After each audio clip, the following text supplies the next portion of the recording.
Hey everybody, it's my birthday. Super excited. Yay, yay, yay. And the best way for me to kick this off is to do my 100 days of value. This is day one. So I'm super stoked. And what I want to do is talk about the things that I learned in the past year that tremendously helped my business and career. So let's just jump right into it. First, I got vocal. I got vocal not only about my career, because a lot of people didn't know what I did. And I worked as a software analyst I worked as a software analyst for 4 years. And during that time, I spoke at a lot of conferences. I spoke to a lot of the youth, and I got very vocal about my history, my past, and how I got to the point where I'm at now. So that was really helpful throughout my career to kind of let people know I don't have a degree. I'm a college dropout. And guess what I was studying in college? I was studying computer science. But I didn't think that I was going to be able to make it in any technology field because I was a dropout. So to get from dropout, homeless, and from homelessness to where I'm at now was a really huge blessing. And I don't want people to give up hope. Like, that was my message throughout all of my career. And not only did I get vocal about my career, but I also got vocal about business, which was really, really scary for me. That was the one thing that I feared. And everybody has that thing that they know that they're avoiding that they need to do. And once you do it, it's a lot more, I don't know how else to explain it, but a lot more freeing to finally be more vocal about it. And I didn't want to, for me, that thing that I was fearing, I didn't want to tell people that I was starting a business. And I would put it on a business Facebook page. I would have the website up, but then I would tell people it was a blog, and I wouldn't put it on my personal page. And I was very nervous about that. And the reason why was because I was fearing judgment. I was fearing being judged. And it wasn't until it was do or die, like, hey, we about to go to the pantry for the 5th time, that I had a conversation. And she was like, yeah, you gotta tell people what you do, because people are looking for you. People are looking for you. Not that person that does websites, not this other person that does websites. They're looking for you. And if you don't tell people that you're out doing this thing, they'll never find you. Like, they need you. And it took me like that conversation to be like, okay, let's do this. And by the time you do it, you realize it's all in your head. It is not really a fear. And it's like, why did I spend all this time worrying? So I put myself out there. When I did, how we did it was she put out a post saying, who needs a website? Boom, boom, boom, boom, boom. All these people wanted a website, and I jumped in and started building websites. So I was glad that I was vocal. And as we continued to grow, I got more vocal about what I needed, what I'm trying to accomplish, and get the help that I need. So off of that, I did more work. I did a lot more work for Geek Moms Co. Geek Moms Co. was actually a blog that started 4 years ago, which was Chicago Art Life Media. And since then, it just kept gravitating to what it is now.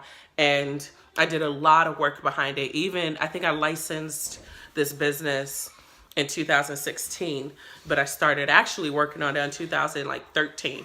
And there was a lot of late nights. There was a lot of research. There was a lot of trying to figure out what this thing is. And it takes a lot of work to get to that point. And I'm not going to lie, there's no easy way to get around it, because even if you try to quickly go through it or copy what somebody else is doing, it's not going to work out for you, because your core, your values, what you bring to the table is essentially very different from what somebody else is bringing to the table. Because what I focus on is more community, bringing the community up, where somebody else might be focusing on that industry. And you won't know that, and there's no way of copying that. You have to just figure it out on your own and not take the easy way out. You have to do the work. Also, you have to do the work when it comes to your actual product, your actual service. You need to do that work. You need to give examples of what you do. I missed out on a lot of opportunities because I didn't have that portfolio ready. I had a few websites that I could share with other people. I had some photography that I could share with other people, but people want variety. People want to figure out their options. And if you don't have those options, then you kind of lose that work. And I've been in many situations where I lost work because I wasn't prepared and I just didn't have it ready for them. The third and final thing is I called myself out a lot, and that is very, very hard to do. And I saw somebody's Instagram post that was perfect for this.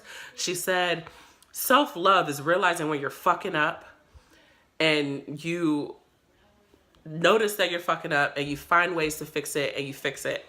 It's not exactly those words, but self-love is just recognizing where you're screwing up and you have to fix it. And for me, I knew I was screwing up several times during this year, whether I was exhausted or whether I just didn't feel like doing something. Everybody has their thing, whether it's alcohol, smoking, going out all the time, networking all the time, eating, on social media, Facebook all the time. Everybody has that thing that they know that they shouldn't be doing and they should be working instead. For me, it was social media. Social media was that thing for me where I would spend hours just looking on Instagram, looking at people's stories, looking on Facebook, looking on YouTube. YouTube was definitely my thing. I could watch hours and hours and hours of that. And so even somebody else told me, like, you are pretty much watching other people live their lives. And I didn't want to admit it at first. I was like, no, I'm learning about camera angles and I'm learning about telling stories and I'm learning about all this other stuff. And at the beginning I was learning how other people market themselves. I was learning how other people utilize social media to build their brand. I was studying those camera angles and how you tell a story using YouTube. But then after so many hours of it, it's like, am I really looking for those things? And I knew that it was turning for the worse when I started to down myself off of watching somebody else do something that I wanted to accomplish. And I think Shameless Maya, she had a video on this where it's almost envious. And you have to figure out why you're envious. Is it really what they're doing or is it because they're happy? And I realized it was because they're happy doing what they were doing and I wasn't happy doing what I was doing. I wasn't happy just, building websites that won't survive after like 6 months. I really wasn't happy doing that. So I really had to call myself out and say, hey, okay, how do I stop looking at the social media, snap myself out of it? Because it literally takes a snap. Like, you got to quickly snap yourself out of it and shift gears really quick. For me, shifting gears was video. I really didn't want to put my face on video for a really long time. Even if you look on our YouTube channel, the older videos from 2-3 years ago, I didn't show my face at all. I just talked. I overlaid like my recording of me talking over a bunch of slideshows. And I think this has been my therapy. This has been, well, not my therapy, but this is helping me with my anxiety of being in front of a camera. And this also helps me shift gears when I'm looking through social media and becoming jealous of other people's lives. So I called myself out. I snapped out of it. I created a plan. I took action. And one of the big things, I wish I could remember her name right now, but I can't remember her name. She had a 5-second rule. If you want to do something, you have to do it within 5 seconds or forget about it. So if you really want to do something, you have 5 seconds to get on it. And I used that for myself to get focused, push out what I wanted to push out, and just get it done. So those are the things that I learned. It took me literally an hour to get this video done because the kids were screaming and fighting and all that stuff. So again,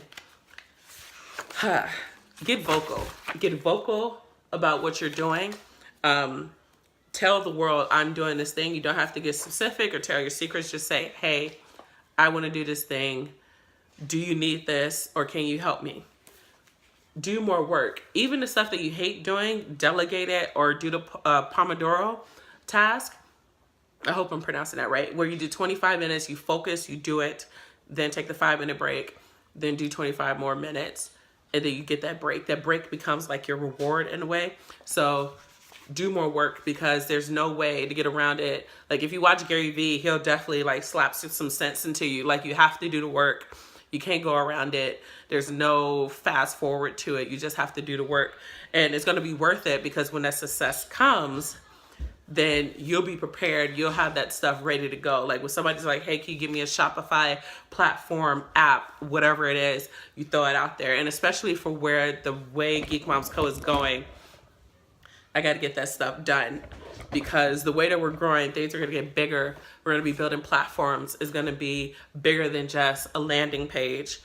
And you got to be prepared for that. You got to do the work. You got to do the research. You got to figure out what's going to hold, like, is WordPress really capable of doing the work that we're planning on doing? No. So we got to look into that research. You got to be prepared. You got to delegate. You got to build your team. Build your team is really, really big. And I'm watching. A lot of people don't know, but I'm pairing up with people. That is happening this year. I already paired up with 3 or 4 people. I'm holding up so many numbers. I'm pairing up with at least 2, maximum 4 people that we're building up projects for. One of them I'm really excited for. I gotta like start steering and driving forward on it, which is gonna involve the South Side of Chicago, but that's a whole nother video. Anyway, start pairing up with people to do more work.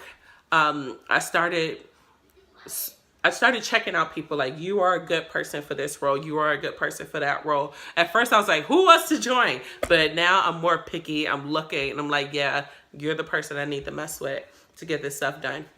And then also, you got to call yourself out. You got to call yourself out on your mess. You know when you're screwing up.